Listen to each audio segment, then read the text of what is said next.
Thanks for tuning in. If you like old vintage trains, please subscribe. Today we're pulling the Broadway Limited here.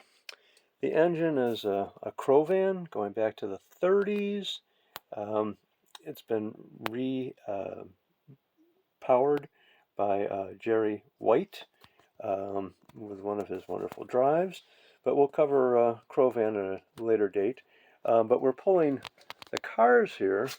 These are all Joe Fischer passenger cars.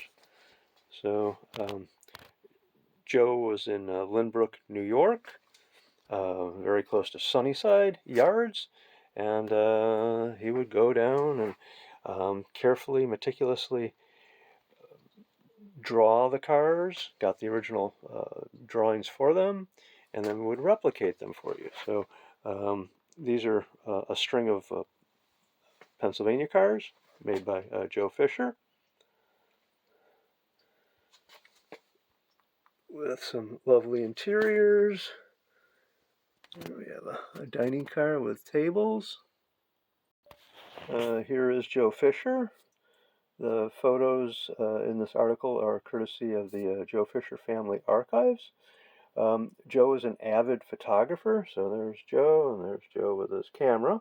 And he shot a lot of pictures, not only of his cars that he built, but also of the passenger cars in real life. Here's an ad for Joe Fischer going back to 1947 in a model railroader. He started in 1946.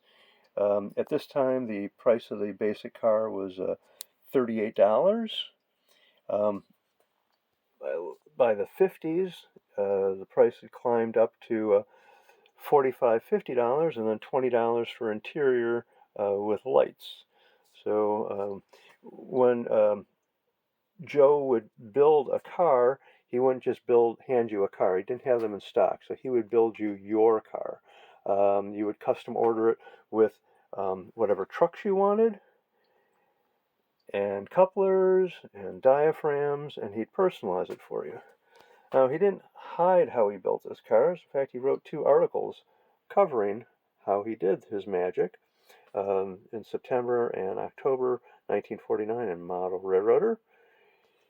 He used Bristol board sides, basically cardboard sides, and it's a layered. So you do 4 layers of cardboard stacked on top of each other, put them all together, and that's how you get the beautiful depth on his cars. He had a roller to create his own rivets. The windows are not glued in there, they're just set between the panels. So just incredible detail he was able to accomplish here with basically using just Bristol board or cardboard sides, which means they are delicate. Most of the cars that Joe built, and estimated somewhere between 2,500 and 3,000 cars were built over his lifetime. He passed away in 1996, active from 46 until 90s, early 90s. Most of the cars will be these heavyweight cars like this, but he also would build you streamline cars, again with a Bristol board side, wood bottom, wood top, or some old time cars. So again, he would build a car to your specifications, and it was a personalized car. Unfortunately, he didn't sign them, he didn't date them.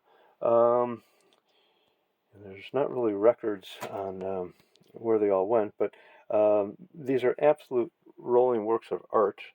Again, you can see the wonderful detail in the depth, and this is all, again, just Bristol board. So if you ordered a car like this back here with an interior, the roofs come off, there's 3 screws in the bottom, you have your lights here, which the screws that hold the roof on go down to the trucks and then excite the light source. And you have your full interiors here if you chose to order it that way. And it's hard to see, but there are layers here on the wall. So there's very thin little layers of the Bristol board all cemented together, and that gives you your depth. You can see the cutout in the side there for the windows.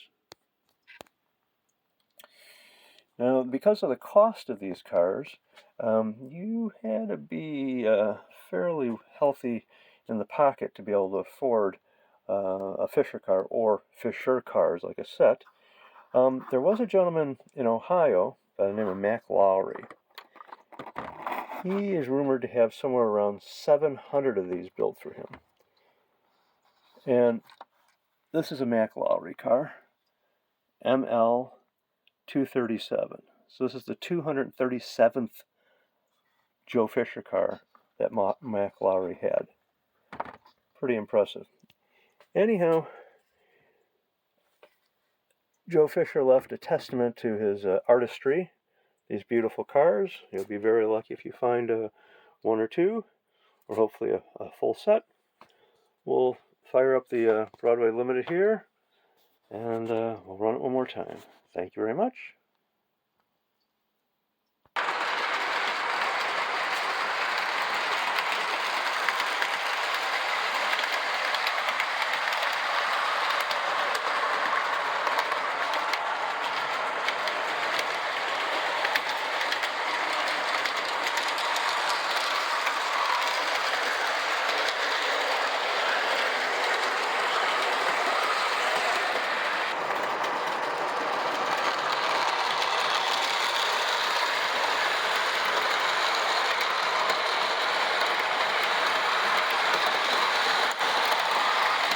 Thank you very much for tuning in.